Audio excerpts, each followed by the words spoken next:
Hello दोस्तों, कैसे हैं आप सब। आशा करते हैं आप सब अच्छे होंगे। HSSC नई CET को लेकर एक बहुत बड़ी अपडेट आई है दोस्तों।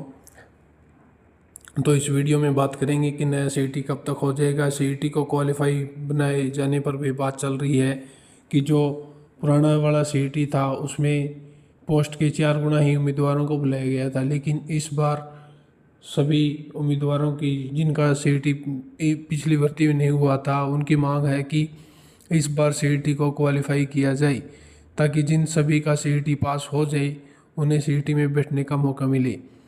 तो इस CET को लेकर आई नई अपडेट पर आपको डिटेल से बताते हैं कि क्या कुछ कहा गया है और CET को क्वालिफाई किया जाएगा या फिर 4 गुना में ही शॉर्ट लिस्ट रखेंगे। जैसा कि पता है दोस्तों, हमारे पड़ोसी राज्य राजस्थान में पहले CET में 15 गुना ही बुलाए जाते थे, यानी कि जितनी पोस्टें थी उसके 15 गुना ही बच्चों को बुलाया जाता था। लेकिन CET की क्वालिफाई की मांग को लेकर राजस्थान में भी हुई थी, और जिसको चलकर बीजेपी सरकार इलेक्शन के टाइम कह देती है कि हम CET को क्वालिफाई करेंगे।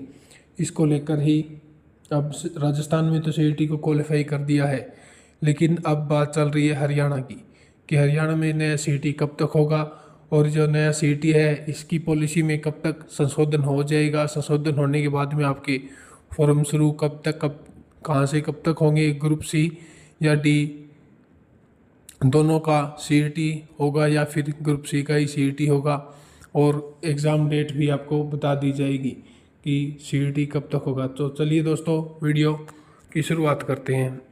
हरियाणा सरकार CET में करने जा रही है संशोधन। सामाजिक आर्थिक मापदंड हटाए जाएंगे, यानी कि जो सोशल इकोनॉमिक बेस पर जो नंबर दिए जाते थे उन्हें तो उठाना ही पड़ेगा हरियाणा सरकार को, लेकिन जो CET क्वालिफाई को मांग लेकर चल रही है उस पर भी बात करते हैं। आगामी 31 दिसंबर तक आयोजित कराना है CET टेस्ट, यानी कि इसमें बताया है कि 31 दिसंबर तक आपका CET कंडक्ट करवा लिया जाएगा। इससे पहले पहले संशोधन भी हो जाएगा CET की पॉलिसी में, और आपके फॉर्म भी भरे जाएंगे और सारा मैनेजमेंट का सिस्टम रेडी कर लिया जाएगा। तो जिन दोस्तों का पिछली भर्ती में सिलेक्शन नहीं हुआ है तो वो इस बार जी जान से मेहनत करें और इस बार CET में अच्छे नंबर ले आएँ, ताकि आप दूसरा एग्ज़ाम दे पाएँ।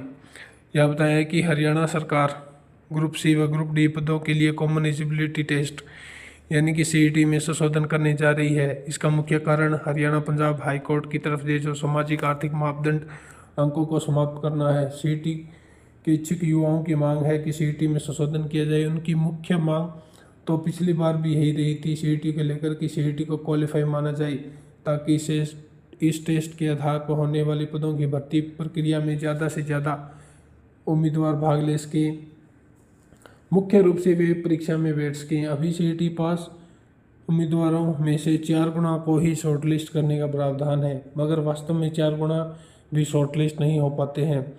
किसी भी कैटेगरी और पद में तो यह 1.5 गुना ही रह जाता है। उनकी मांग है कि तकनीक पदों के लिए अन्य CET होना चाहिए, यानी कि जो टेक्निकल पद है उनके लिए अलग से CET होना चाहिए। ये सिर्फ जो कॉमन भर्तियां होती हैं जिनमें कोई अलग से क्वालिफिकेशन की ज़रूरत नहीं होती, BA ग्रेजुएशन 12th बेस, तो इस CET को तो ये इनकी मांग है कि टेक्निकल यानी कि ITI BTech के लिए जो CET होगा, लाइनमैन या उधर जो डिप्लोमा वाली पोस्ट है उनके लिए CET अलग से कंडक्ट करवाया जाए, उसका अलग पेपर होना चाहिए। एक समान पदों की समान योग्यता वालों के लिए CET एक हो सकता है, मगर ग्रुप अनुसार कैटेगरी और पदों में ग्रुप शामिल किए जाए, उनकी योग्यता एक जैसी हो। अगर किसी के लिए अनुभव जरूरी हो तो उसका अलग से नॉलेज टेस्ट होना चाहिए।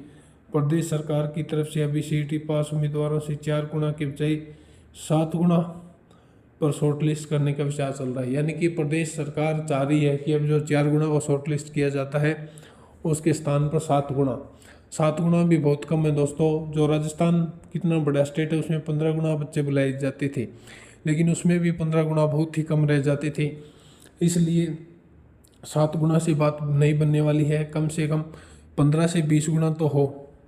यदि CET को क्वालिफाई किया जाए तो सबसे अच्छा है, यदि CET को क्वालिफाई नहीं किया जाए तो 15 से 20 गुना बच्चों को ज़रूर मेंस यानी कि सीईटी का जो मेंस होगा उसमें बैठने का मौका दिया जाना चाहिए।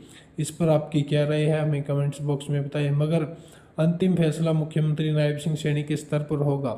हर साल सीईटी कराने का प्रावधान जस तस रहने की संभावना है। यह अलग बात है कि अभी तक एक ही सीईटी हुआ, जबकि 3 साल के बीच में लाखों युवा सीईटी देने के योग्य हो गए हैं।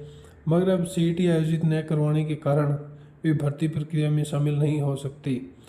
आंसर की के आधार पर ज़्यादा अंक वालों की समस्या का समाधान हो चुका है। जब रिजल्ट घोषित हुआ तो कुछ उम्मीदवारों ने बताया कि आंसर की के अनुसार उनके अंक ज़्यादा है, मगर चयन सूची में कम अंक